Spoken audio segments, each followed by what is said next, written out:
একটা সংসারকে সুন্দর করে সাজিয়ে গুছিয়ে রাখার জন্য নারী পুরুষ উভয়কেই কিন্তু কষ্ট করতে হয়। বিয়ের আগে দেখেছি আমার বাবাকে কষ্ট করতে, আর বিয়ের পরে দেখি আমার স্বামীকে কষ্ট করতে। ঘরের ভিতরের কষ্টটা কিন্তু কোনো কষ্টই না, বাইরে গিয়ে রোদে পুড়ে ইনকাম করে আনাটাই কিন্তু আসল কষ্ট। হ্যালো এভরিওয়ান, আসসালামু আলাইকুম। আশা করছি সবাই অনেক বেশি ভালো আছেন। আজকে সকালে ঘুম থেকে উঠে মন চাচ্ছিল সাজনার তরকারি রান্না করতে। আজকে কিন্তু বাজারে যেতে হবে, একবারে 1 মাসের বাজার করে নিয়ে আসতে। তো সবকিছুই আপনাদের সঙ্গে শেয়ার করব। মাসের শেষ হলেই কিন্তু আমাদের মাথার মধ্যে একটা চিন্তা ঢুকে যায়, 1 মাসের বাজার করা লাগবে, মাছ কেনা লাগবে, সবজি কেনা লাগবে।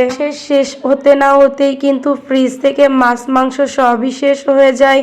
তারপরে কিন্তু নতুন মাছ মাংস কিনে আবার ফ্রিজে ঢুকাইতে হয়। তো আজকে আমি 1 মাসের বাজার করে নিয়ে এসেছি এখানে। আমি তো এখানে অনেক ধরনের মাছই নিয়ে এসেছিলাম, ইলিশ মাছও কিন্তু নিয়ে এসেছি। 1 মাসে একটা সংসারে যা যা লাগে এভরিথিং সবকিছুই কিন্তু কেনা হয়েছে। এখানে ছিল ব্রয়লার মুরগি, বাটা মাছ, পাবদা মাছ, আর এক সাইডে তেলাপিয়া মাছ ছিল। একটা রুই মাছ কিনে নিয়েছিলাম, আর ওরসেলাইন প্লাস সব ধরনের গুঁড়া মশলাও কিন্তু নিয়ে এসেছিলাম। আমার ছোট ভাইয়ের জন্য কিন্তু এখানে খাতা রাখা ছিল, তারপরে ডাল, চিনি, পেস্ট, ভিম বার থেকে শুরু করে সয়া সস, নুডলস পর্যন্ত এখানে ছিল। আমি তো সব একটা একটা করে দেখতেছিলাম আর বলতেছিলাম এইগুলা কিনতে গিয়ে কিন্তু আজকে সব টাকাই শেষ হয়ে গিয়েছে। আমাদের বাড়ির নিয়মই কিন্তু এইটা, মাসের প্রথমেই সব বাজার একবারে করে নিয়ে আসা হয়। মাসের মাঝখানে তো কোনো কিছু শেষ হয় না, বাট মাস শেষ না হতে হতেই কিন্তু সব শেষ হয়ে যায়। আর তার সঙ্গে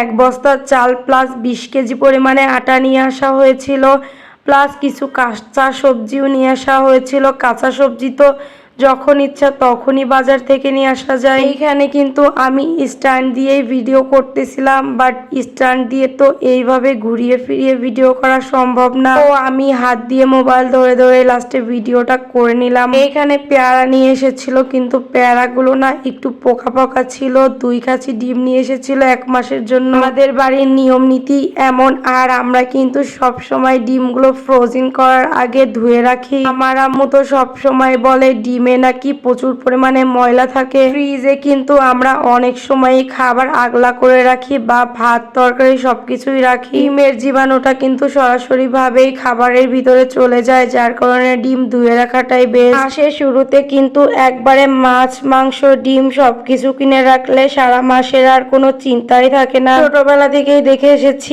আমাদের বাসার কিন্তু এই নিয়মটাই, মাসের শুরুতে একবারেই সব বাজার সদাই করে রাখা হয়। সব থেকে কষ্টের কাজ সেটা হচ্ছে মাছ কাটাকাটি। অনেকগুলো মাছ নিয়ে আসা হয়েছিল, মাছগুলো কেটে নিই। সবাই ভালো থাকবেন, আল্লাহ হাফেজ।